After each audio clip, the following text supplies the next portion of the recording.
Ave Maria, paix et joie à vous tous, frères et sœurs, dans la paix et dans la joie. Nous clôturons ainsi la neuvaine à Saint Joseph. À l'école de Saint Joseph, découvrir la vraie paternité. C'est le thème que le pape François nous propose en ce 9e jour de notre neuvaine. C'est le dernier jour et nous bénissons le Seigneur qui nous a donné la grâce de pouvoir faire les 9 jours de cheminement avec Saint Joseph en compagnie du pape François. Alors frères et sœurs, je tiens ici encore à vous rappeler que, et après ces méditations du pape François, nous avons donc les prières à faire. Donc cela va suivre en même temps la méditation. Alors, unissons-nous donc et commençons ce temps de prière. Au nom du Père et du Fils et du Saint-Esprit. Amen. Recueillement. Je prends quelques minutes pour me recueillir. Je me mets bien dans le moment présent.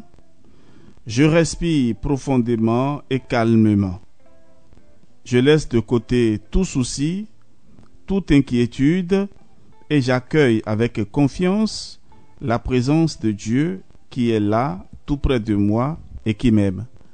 Nous marquons la pause et nous cherchons l'intimité avec le Seigneur.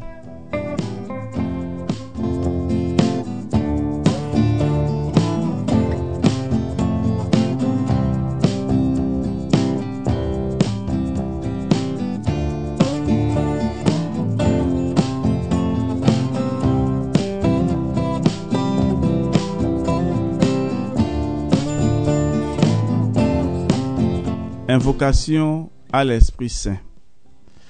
Esprit Saint, toi qui es la lumière, toi qui es le consolateur, viens guider ma prière en ce jour.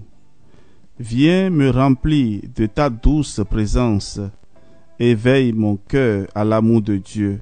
Fais grandir en moi la foi et la confiance. Amen. Frères et sœurs, disposons-nous à présent pour la méditation du pape François.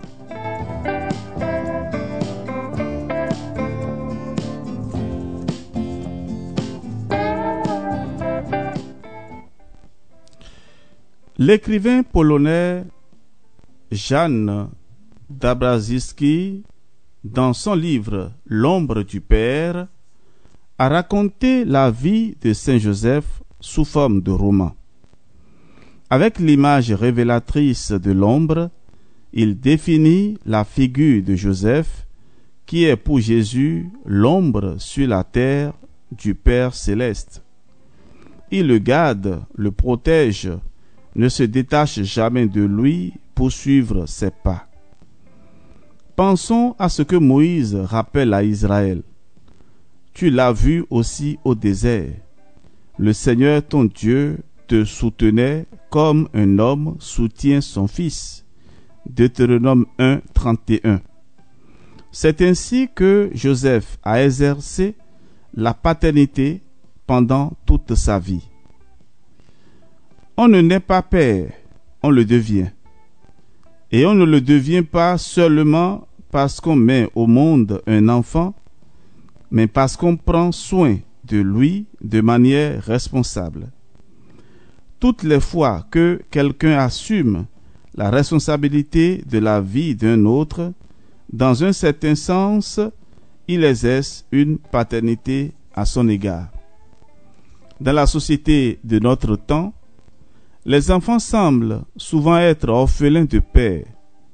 Même l'Église d'aujourd'hui a besoin de père. L'avertissement de Saint Paul aux Corinthiens est toujours actuel. Auriez-vous des milliers de pédagogues dans le Christ? Vous n'avez pas plusieurs pères. 1 Corinthiens 4, versets 15 et suivants. Chaque prêtre ou évêque devrait pouvoir dire comme l'apôtre, c'est moi qui, par l'évangile, vous ai engendré dans le Christ Jésus. Et aux Galates, il dit, mes petits enfants, vous que j'enfante à nouveau dans la douleur, jusqu'à ce que le Christ soit formé en vous. Galates 4, verset 19. Être père signifie introduire l'enfant à l'expérience de la vie, à la réalité. Ne pas le retenir, ne pas l'emprisonner, ne pas le posséder, mais le rendre capable de choix, de liberté, de départ. C'est peut-être pourquoi, à côté du nom de père, la tradition a qualifié Joseph de très chaste. Ce n'est pas une indication simplement affective, mais c'est la synthèse d'une attitude qui exprime le contraire de la possession. La chasteté est le fait de se libérer de la possession dans tous les domaines de la vie. C'est seulement quand un amour est chaste qu'il est vraiment amour. L'amour qui veut posséder devient toujours à la fin dangereux. Il emprisonne, étouffe, rend malheureux. Dieu lui-même a aimé l'homme d'un amour chaste, en le laissant libre même de se tromper et de se retourner contre lui. La logique de l'amour est toujours une logique de liberté, et Joseph a su aimer de manière extraordinairement libre. Il ne s'est jamais mis au centre. Il a su se décentrer, mettre au centre de sa vie Marie et Jésus. Le bonheur de Joseph n'est pas dans la logique du sacrifice de soi, mais du don de soi. On ne perçoit jamais en cet homme de la frustration, mais seulement de la confiance. Son silence persistant ne contient pas de plainte, mais toujours des gestes concrets de confiance. Le monde a besoin de pères. Il refuse les chefs. Il refuse celui qui veut utiliser la possession de l'autre pour remplir son propre vide. Il refuse ceux qui confondent autorité avec autoritarisme, service avec servilité, confrontation avec oppression, charité avec assistanat, force avec destruction.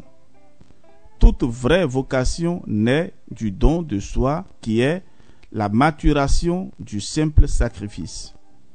Ce type de maturité est demandé même dans le sacerdoce et dans la vie consacrée.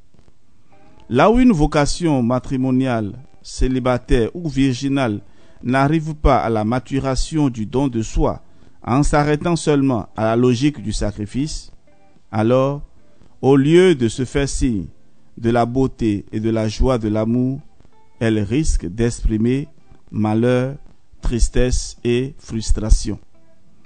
La paternité, qui renonce à la tentation de vivre la vie des enfants, ouvre toujours tout grand des espaces à l'inédit. Chaque enfant porte toujours avec soi un mystère, un inédit qui peut être révélé seulement avec l'aide d'un père qui respecte sa liberté.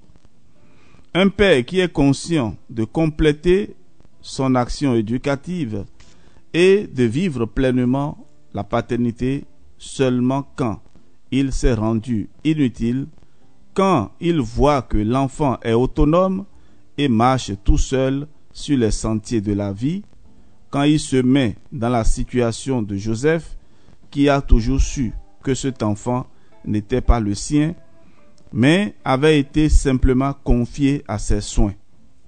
Au fond, c'est ce que laisse entendre Jésus quand il dit « N'appelez personne votre Père sur la terre, car vous n'en avez qu'un, le Père céleste. » Chaque fois que nous nous trouvons dans la condition d'exercer la paternité, nous devons toujours nous rappeler qu'il ne s'agit jamais d'un exercice de possession, mais d'un signe qui renvoie à une paternité plus haute.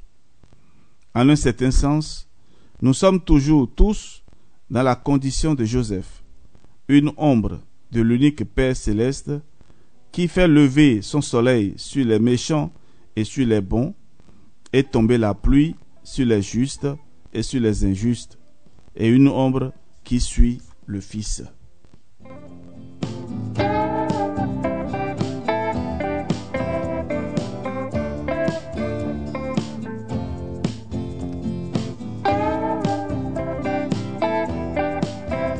Frères et sœurs, voilà donc la méditation que le pape François nous propose ce 9e jour. À présent, grâce à demander. Qu'est-ce que nous voulons demander à Saint Joseph à la fin de cette neuvaine? Je demande au Seigneur, par l'intercession de Saint Joseph, de m'aider à devenir un père selon son cœur. Un père qui respecte la liberté et cherche avant tout le bien de chaque enfant. Je lui présente également mes limites, mes impatiences, mes colères, mes difficultés à exercer une juste autorité sur les personnes qui me sont confiées, afin qu'il me fasse comprendre de l'intérieur la juste paternité. C'est aussi le moment pour nous de demander à Saint Joseph de combler le vide qui est en nous. Nous avons pensé à un père, mais ce n'est pas le père que nous avons eu. Nous avons imaginé tant un père, mais nous n'avons jamais eu un père. Alors c'est le moment, si possible même, de déposer tout au pied de Saint Joseph et de lui dire tout simplement, à partir d'aujourd'hui, tu es mon père. Tu es celui-là que Dieu a mis sur mon chemin. Tu es celui-là comme l'enfant Jésus qui est désormais mon gardien. Alors frères et sœurs, ouvrez votre cœur. Je sais que plusieurs d'entre nous, moi aussi, à un moment donné de ma vie, j'ai senti aussi le besoin d'avoir un père. Ce n'est pas que je n'avais pas eu, mais à un moment donné, l'âge avance, je suis devenu orphelin. Et donc, le besoin vient parfois dans notre vie, quel que soit notre âge, de faire référence à notre père, de penser à celui qui nous a mis au monde. Et s'il était là? Quel que soit notre âge, il y a des moments où on a besoin d'avoir le conseil de son père, le point de vue de son père, qui est un repère dans notre vie. Alors je comprends aisément tous ces enfants qui souffrent et qui réclament un père dans leur vie. Alors en ce moment-là, prenez Joseph, prenez Saint Joseph comme votre père et posez votre tête sur ses épaules. Nous manquons la pause.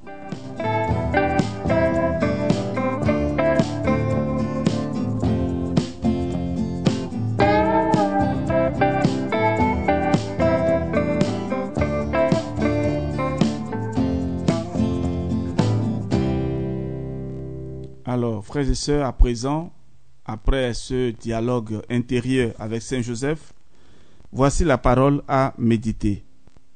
Je mémorise cette phrase de Jésus et me la répète durant la journée.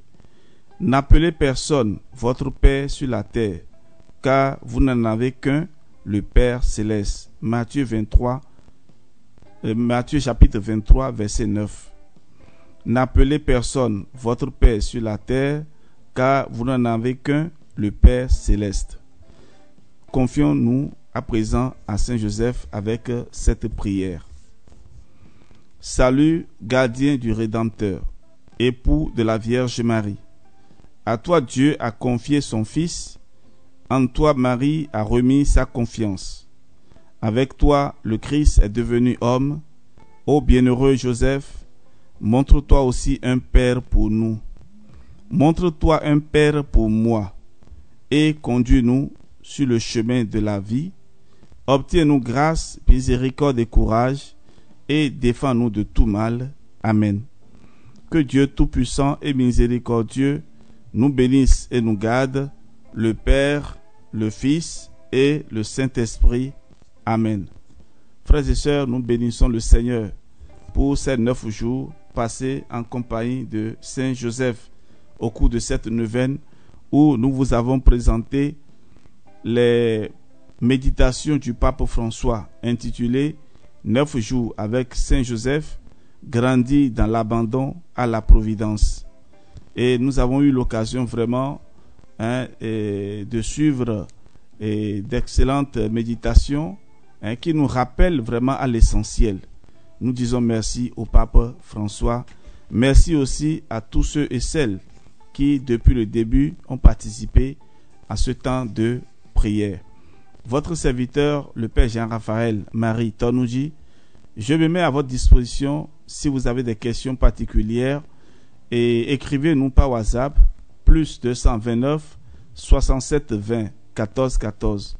Soyez bénis et que Dieu soit notre force et que Saint Joseph nous conduise toujours sur les chemins qui mènent à Jésus. Amen. Merci au Seigneur.